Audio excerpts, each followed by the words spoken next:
తెలంగాణలో సంచార జాతులు జీవితాలు ప్రశ్నార్థకరంగా ఉన్నాయి. అంతరించిపోతున్న ఆదివాసీ గిరిజనుల జీవన ప్రమాణాలు రోజురోజుకి తగ్గిపోతున్నాయి. అందరినీ సమపాలుగా చూసే ప్రభుత్వాలు సంచార జాతులను చిన్నచూపు చూస్తున్నాయి.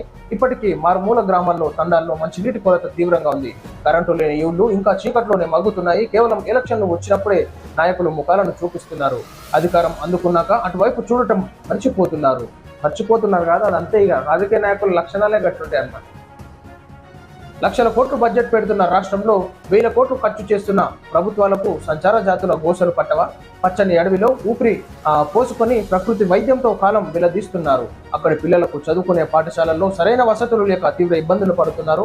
హాస్టల్లో పౌష్టికాహారం అందక రక్తహీనత వ్యాధితో ఎందరో పసిపిల్లలు ప్రాణాలు కోల్పోతున్నారు. ఇది వాస్తవం. మనం చూడొచ్చు. గిరిజన బిడ్డలని ఈనాడు రాష్ట్ర ప్రభుత్వాలు ఆదుకోవాలి. వాళ్ళను ఓన్లీ ఓట్లకే పరిమితం చేస్తున్నారు. ఓటు వేసినాక వాళ్ళని పట్టించుకోకుండా ఉండడం అంటే ఒకసారి మీ విజ్ఞతకే ఆలోచించుకోవాలి, ఆత్మవిమర్శన చేసుకోవాలి. మనం ఒక రాజకీయ స్థానంలో ప్రజలు మనకు ఓటు ద్వారా గెలిపించుకున్నప్పుడు ఆ ప్రజలకు ఖచ్చితంగా పనిచేయాలి. లేదంటే ఆ ప్రజలు శాపనార్థాలు మంచివి కాదు, ప్రభుత్వాలు ఊలిపోతాయి. ఈనాడు ఆదివాసీలు గిరిజనుల ఓట్లతోనే గద్దెలను ఎక్కినటువంటి రాజకీయ నాయకులు ఖచ్చితంగా వారి యొక్క గళాన్ని మీరు అసెంబ్లీలో వినిపించాలి. ముఖ్యమంత్రి గారి దృష్టి దాకా తీసుకోవాలి. వారి అభ్యున్నతికి మీరు కోరుకోవాలి. ఈనాడు గిరిజనుల ప్రాంతాలలో కూడా వాళ్ళకి కరెంటు లేకుండా, నీళ్లు లేకుండా, సరైనటువంటి విద్య లేకుండా, వైద్యం లేకుండా చాలా ఇబ్బంది పడుతుంటారు. కాబట్టి ఖచ్చితంగా వాళ్ళ గురించి పాటుపడాల్సిందిగా కోరుతున్నాము. రాజకీయ నాయకులు వాళ్ళని ఏదైతే గిరిజన ప్రాంతాల్లో ఉన్నటువంటి అమాయక ప్రజలను విస్మరించొద్దు. వారికి ఎప్పుడప్పుడు అన్ని సహకారాలు అందించాల్సిందిగా కోరుతున్నాం.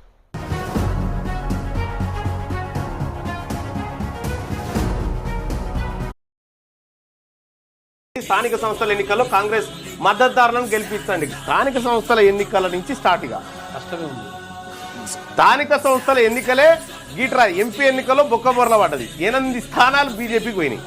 ఇక ఇప్పుడు అధికారంలో ఉండి ఇప్పుడు స్థానిక సంస్థల ఎన్నికలు అయిపోయిన తర్వాత నా అంచనా ప్రకారం నిన్ను తీసేస్తారు స్థానిక సంస్థల ఎన్నికల తర్వాత.